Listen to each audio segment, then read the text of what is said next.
Choose this day, and if it seems evil to you to serve the Lord, choose for yourselves this day whom you will serve.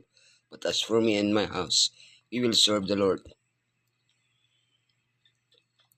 Joshua felt his end was near. He had fought the good fight. He had finished the race. He had kept the faith. He could confidently await, like Paul, his crown of righteousness. But like Caleb, he still had to make sure that others would take up the torch and lead Elohim's people on the right path. For that reason, he gathered the people in Shechem to renew the covenant of faithfulness and to exhort them to choose a life of service to Elohim. The story that Elohim wrote, the call to integrity, election of the people, the renewal of the covenant, continuation of the story that Elohim wrote. And I have given you a land for which you did not labor, and cities which you built not, and you dwell in them, of the vineyards and olive yards which you planted not do you eat. The place chosen by Joshua for his final speech was a historical place, Shechem. It was the first place in Canaan where Abraham camped. It was the first place in Canaan where Jacob camped. It was the only possession acquired by Jacob. There Jacob buried the foreign gods that his family still possessed. Joshua began by telling them about the strange gods that Terah, their ancestor, worshipped. From there, he reminded them in the first person of everything Elohim had done. I took, I brought, I increased, I sent, I struck, I brought out, I brought you in. I delivered them, I destroyed them. I did not listen to Balaam, I delivered you. I gave them up, I sent flies. I gave you the land. In this account, generations passed one after another without distinction. All are included. Those who listened to Joshua came from beyond the river. They went down to Egypt. They left with great power. They crossed the sea. They took Jordan. They possessed Canaan. What Elohim did with their ancestors, He is doing with them, and He will do with us today. The call to integrity.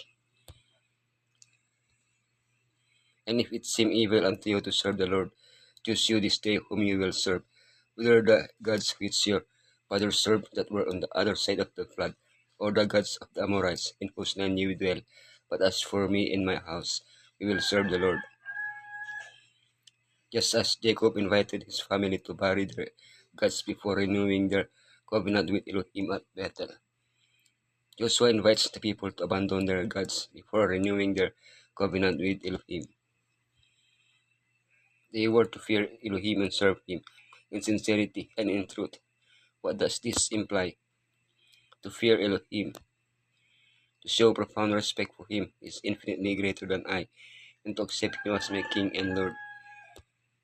To serve Elohim in sincerity, integrity, a service without defects. This is how the animal was defined, that was only suitable for slaughter, if it was without defect, whole, to serve God, Elohim in truth.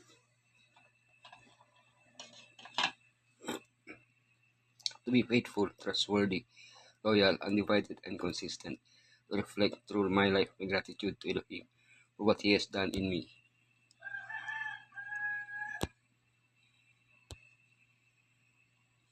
The election of the people. And the people answered and said, Elohim forbid that we should forsake the Lord to serve other gods. What was response to Joshua's call? The entire people said no to their gods and accepted that they only had one Elohim.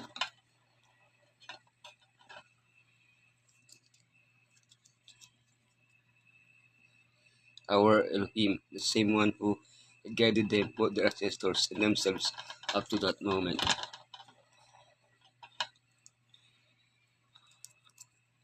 Instead of congratulating the people on their decision, Joshua gave an unexpected response. You are unfit to serve the Lord. What a disappointment.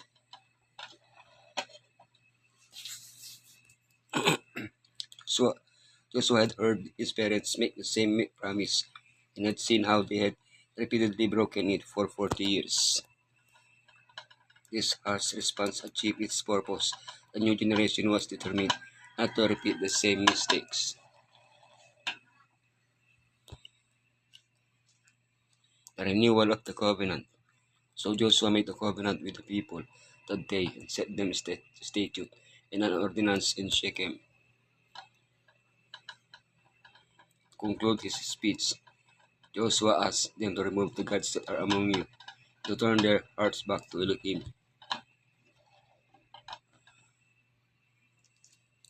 For the third time, the people pledged to serve Elohim. The covenant was ratified, and like Moses, Joshua gave them statutes and laws. Although the covenant with Elohim is based on a living relationship with Him and cannot be fully expressed through mere regulations, Joshua understood that it was necessary to live with clear reminders that would help them stay in the covenant.